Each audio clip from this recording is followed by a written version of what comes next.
What's the most supernatural experience you've ever had? When I was between the ages of 4 to 6, I used to see a little blonde boy through this mirrored armoire in my parents' bedroom. The armoire was big and wooden, but it mirrored accents and mirrors running all the way around the base.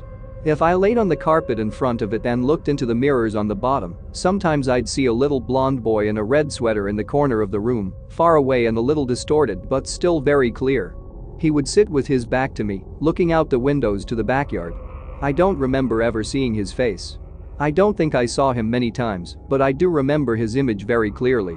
In my little kid mind, I thought I invented this super neat mirror trick by myself, so I tried to get my parents to see it too. They always refused, and my mom especially would get super mad at me for asking. I stopped seeing the boy when I stopped playing in their bedroom as much and knew mirrors shouldn't work like that. When I got older, I chalked it up to my overactive kid brain.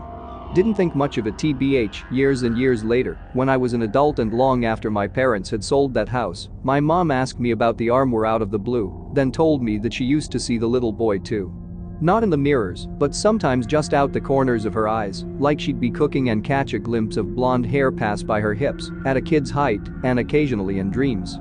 It didn't happen too often, but just enough to deeply freak them out.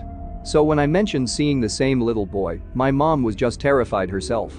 There were other strange stuff in that house, but this was 100% the most vivid I remember. No bro, I used to have a childhood imaginary friend when I was 2, who was a blonde boy, about 6 years old maybe. He used to play with me at my house and at daycare, but he would always bully me and hit me, and I complained about him pulling down my pants a lot. At first, my parents thought he was another boy at daycare and were pissed until the administrator explained. My parents chalked it up to me being an only child at the time until my mother saw him run down the hallway when she was home alone. After my sister was born and I stopped playing with him, my mother had an eerie experience where she was woken up by the voice of a young boy next to her bed, saying "mommy" repeatedly. To be honest, I still see him every now and again. He hasn't aged. And it's always out of the corner of my eye, like he's playing hide and seek. I just tell him, "I'm not playing games, go away." I used to do pest control. Went to a customer's business for the first time. As I walked in the office, I noticed some pictures that were supposed to be hanging on the wall were on the ground, and then saw some papers which looked like they had been thrown and scattered off a desk. I picked everything up so I could apply treatment to the floorboards and surrounding rooms. I then went to treat the only restroom in the office.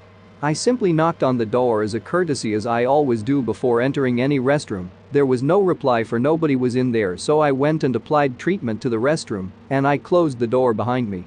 As I walked away from the door, I know I heard somebody grab the door handle, twist it open and open the door. I turned around and looked to see nobody behind me but a door swinging open. The hair on my neck instantly stood up, and I put 2 and 2 together. I grabbed my stuff and ran downstairs. The receptionist saw me and started laughing. She asked me if I had met their little friend upstairs. The summer after I graduated high school, I got a job delivering pizza to help save money for college. I had a lot of run-ins with some pretty weird characters, but nothing like what happened this one night. It was a Friday night. We deliver pizzas until 3 a.m. Fridays and Saturdays. It was 2:45 a.m. and we were preparing to close when our manager said we got a call for a delivery at place almost 20 minutes away. Being the desperate for money teenager I was, I offered to do the delivery. This was before smartphones had GPS, so I used a Garmin. I plugged in the address and off I went. The Garmin took me deep into the backwoods of rural Texas. I finally arrived to my destination. The house looked like something in a horror movie. Big wooden 2-story house with no lights on. The first thing I noticed about the house was that the front door was wide open. I sat in my car for a few minutes debating on turning back and claiming no one was home. Something just didn't feel right. I needed the tip money, so I sucked it up and approached the house. When I got to the open front door, I didn't enter. Instead, I knocked. No one answered. I knocked again as loud as I could. No response. I finally got the courage to say something. "Pizza delivery. Anyone home?" There was a few seconds of silence until I heard a weird voice, "Upstairs." I walked in the house and could barely make out my surroundings because it was so dark. I make it to the bottom of the stairs and look up into the dark abyss. Again, I said, "Pizza delivery." The voice spoke again, "Come upstairs." I can't get out of bed. Something was very off about this voice. It didn't sound normal. The best I can describe it is if a dog somehow learned to talk but still had trouble pronouncing human words. The hairs stood up on my neck. There was no fleabing way I was going up there. The tip wasn't worth it. I placed the pizza at the bottom of the stairs and shouted, "I'm leaving it here at the bottom of the stairs. Have a good night." As I turned away, the voice said, "No. Come upstairs. I can't get out of bed." I replied, "I'm sorry, I'm not even allowed to enter someone's home on the job. You'll have to come get it." I heard some loud banging from upstairs with the voice shouting at full volume, "Come upstairs. I can't come out of bed." The voice shouted this over and over again like it was a recording on a loop. The banging got louder and louder as the voice got louder. I noped the heck out of there at full speed. To this day, I have no idea what the flurbo happened in that house. I met a girl a long time ago. Like, close to 20 years ago. We hung out off and on, nothing significant really, just as friends, and told stories about our lives and other stupid stuff. After a while, she told me a story about a house she used to live in a neighboring city. She told me about how she'd experienced the same thing, the same haunting every few nights. Her bedroom was upstairs, and the kitchen, dining room, a bathroom, and another bedroom were in the basement. Easiest way to access them was through the garage, that's how everyone came inside anyway. No one used the actual front door upstairs. Anyway, in the middle of the night, she'd hear someone enter through the garage and go into the kitchen. They were basically attached. The faucet would turn on and a bowl or something would crash in the sink. The water would stop. The footsteps would continue through the dining room and to the staircase. It was a mini spiral staircase that led to the living room. Her bedroom was attached to that. Then the footsteps would stop halfway up. It was only about 10 steps before the top, but she said they'd always stop at the same point. When she told me this, I panicked. I asked her the address. It was the same house I'd lived in as a kid 4 years before she did. And I experienced the same thing. Only, I'd never told a single person about it. Not my parents, my brothers, my friends, no one. Yet she described it perfectly, step by step, room by room. That house was always weird, even before my own experience, but never have I had a shared haunting moment like that. The summer after graduating high school, my friends and I took a road trip to stay in a couple haunted places. I was super interested in ghosts at that time, but had never had any real experiences. Our first stop was a haunted B&B we found in our Haunted Texas book. After exploring every unlocked room in the place, we'd gone out for the evening and come back fairly late. While it seemed the other guests were asleep, we went downstairs to play around and take photos, hoping to catch a ghost with all of our new digital cameras, pre-iPhone days. We were having a good time, giggling and scaring ourselves when we heard the front doorknob rattle.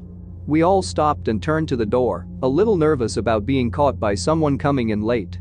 Not that we were doing anything wrong, but we really didn't want to explain we were looking for ghosts. We watched and heard the doorknob jiggle and turn, but no one ever came in. We got a little spooked at that point, thinking that maybe someone was trying to get in who shouldn't. Our fun mood broken, we went up to bed. After a restless night without a single ghost, we got up in the morning to go to SeaWorld. When we left the B&B that morning, we went through the front door and all stopped short. We had forgotten until that moment that the front door was protected by a glass outer door that creaked loudly when we opened it and slammed shut. We hadn't heard the glass door at all the night before when we watched the front door knob turn back and forth. With a few shared glances, we said nothing and continued on our day to SeaWorld. We were all so freaked out that we never talked about it beyond saying it was weird. That was the only thing that spooked us through the entire trip, except our own imaginations.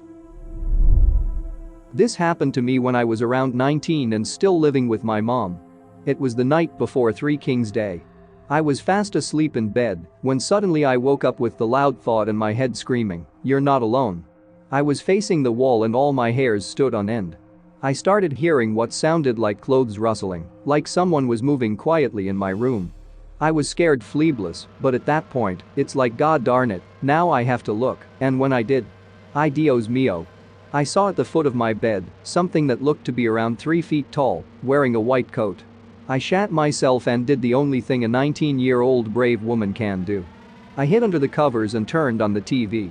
When I looked again, it was gone. I called my then boyfriend to tell him what I saw. He laughed and said it was one of the Three Kings. Idiot. Next morning, I walked downstairs and my mom and stepdad are having breakfast. I told them what I saw, and my mom just gave me the weirdest look as I told my story.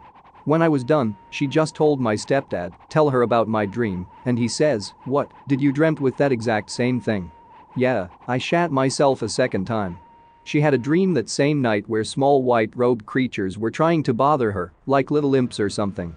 What came in my room also went through my mother's dreams.